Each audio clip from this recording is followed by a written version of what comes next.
তাকতুলু আওলাদাকুম খাশিয়াতা ইমলাক নাহনু নারযুকুহুম ওয়া ইয়্যাকুম ইন্না কাতলাহুম কানা খিতআন কাবীরা।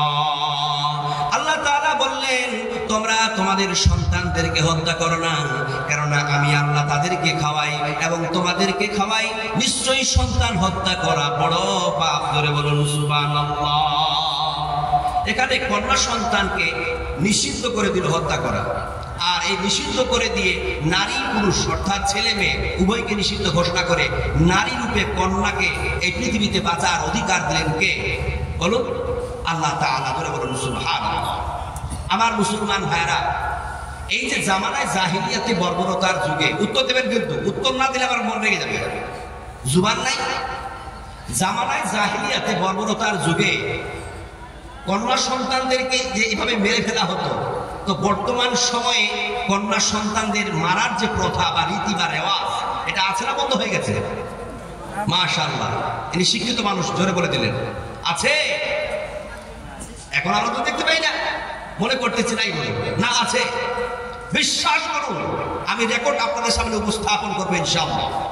দেখুন, মুম্বাইয়ের 7টা নামি দামি হসপিটাল, তার পিছন দিকের যে নালাগুলো আছে, ওই নালাগুলোতে প্রায় 49টা ভ্রূণকে পর্যবেক্ষণ কমিটি উদ্ধার করেছে এবং ওই ভ্রূণগুলোর উপরে রিসার্চ করা হয়েছে, গবেষণা করে দেখা হয়েছে যে প্রত্যেকটা ভ্রূণ মেয়ে। জোরে বলুন নাউযুবিল্লাহ।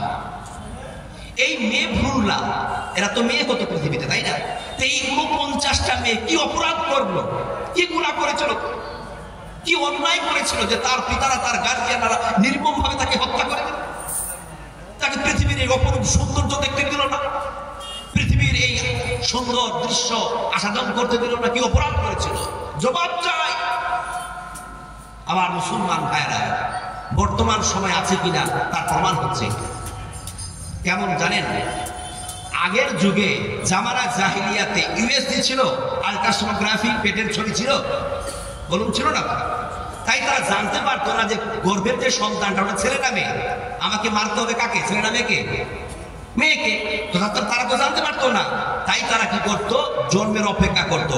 জন্মের পর যখন তারা বুঝতে পারতো এটা তো মেয়ে হলো, তখন তারা বিভিন্ন কৌশলে তাকে কি করতো? মেরে দিত। কিন্তু আজ বিজ্ঞান আপ টু ডেট হয়েছে, বিজ্ঞান ডেভেলপ করেছে, বিজ্ঞান উন্নতি করেছে, যার জন্য আমরা পেটের মধ্যে জানতে পেরে নিচ্ছি যে ওই মায়ের পেটে যে সন্তানটা আছে, ওই সন্তানটা ছেলে না মেয়ে।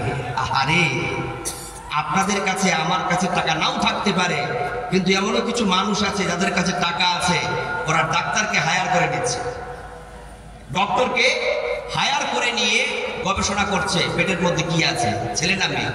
এখন দেখা গেল মেয়ে আছে, তার পূর্বে আরো 2টো মেয়ে হয়ে গেছে, ওই মেয়েটা নিবে? মেয়ে তো বোঝা, তাই না? মেয়ে তো আফত, মেয়ে তো বিপদ, মেয়ে তো বড় বোঝা। তখন বিভিন্ন কৌশলে মেডিসিন প্রয়োগ করে হোক অথবা ফিজিক্যাল অ্যাবর্শন করে হোক তাকে নষ্ট করে দিচ্ছে। নাউযুবিল্লাহ।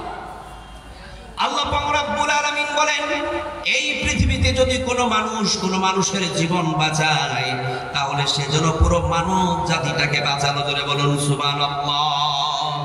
এই পৃথিবীতে যদি কোনো মানুষ কোনো মানুষের জীবন নষ্ট করে, তাহলে সে যেন পুরো মানব জাতিটাকে নষ্ট করে দিল। জোরে বলুন নাউযুবিল্লাহ।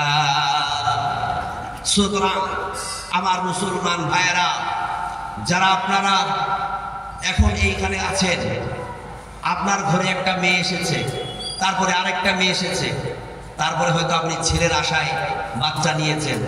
আপনি আল্লাহর কাছে দোয়া করুন যে আল্লাহ রব্বি হাবলি মিনাস সালিহিন, আল্লাহ তুমি আমাকে নেক সন্তান দাও, সৎ সন্তান দাও। এই সৎ সন্তান ছেলেও হতে পারে, এই সৎ সন্তান মেয়েও হতে পারে।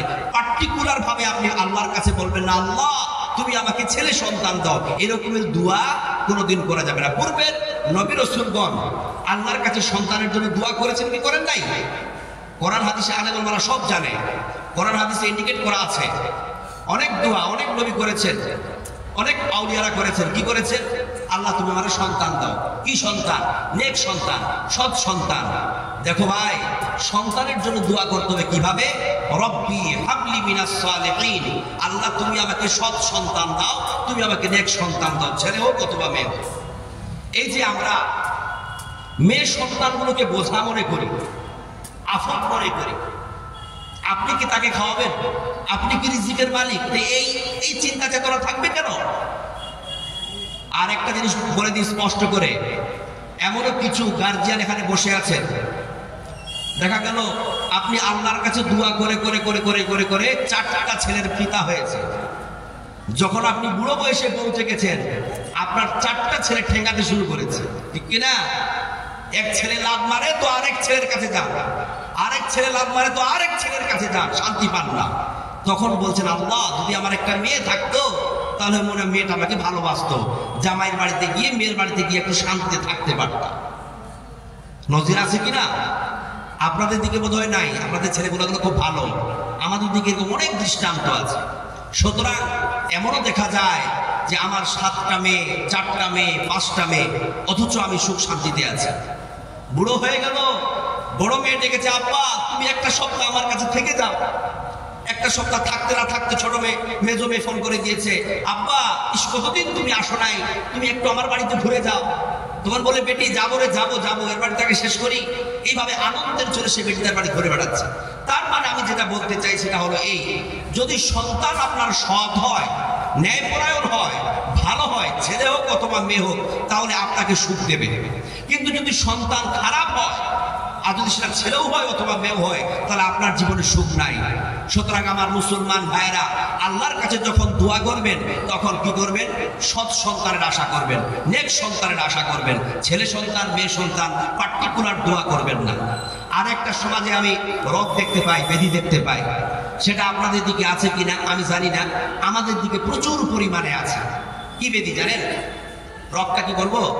রোগটা হচ্ছে, যদি আমার মা, কোনো মা অথবা আমার কোনো বোন যখন বারবার কন্যা সন্তানের জন্ম দেয়, তখন তাকে তার স্বামীর পক্ষ থেকে, স্বামীর কাছ থেকে অথবা শ্বশুর শাশুড়ির কাছ থেকে লাঞ্ছনা আর ভৎসনার শিকার হতে হয়, গালাগালিজের শিকার হতে হয়। আমরা এমনও দৃষ্টান্ত পেয়েছি যে একজন মা, একজন বউ, একজন বোন বারবার কন্যা সন্তান জন্ম দেওয়ার জন্য তাকে তালাক পর্যন্ত হতে হয়েছে। বলুন নাউযুবিল্লাহ। আমি প্রশ্ন করতে চাই, একটা মা, একটা বোন যখন বারবার কন্যা সন্তানের জন্ম দেয়, তো এই কন্যা সন্তান জন্ম দেওয়ার জন্য ওই মা কি দায়ী? এই এদিকে অ্যাটেনশন প্লিজ, প্রশ্ন করছি আপনাকে। আমি এই আলোচনাগুলোকে ক্লাসিক্যাল মনে করতেছি, সাবজেক্ট ওয়াইজ আলোচনা হচ্ছে। একজন মা, একজন বোন, আপনি পুরুষ, আপনাকে উত্তর দিতে হবে, নইলে কিয়ামতের দিন আপনাকে জবাবদিহি করতে হবে। আপনি বক্তব্য শুনবেন না মানে?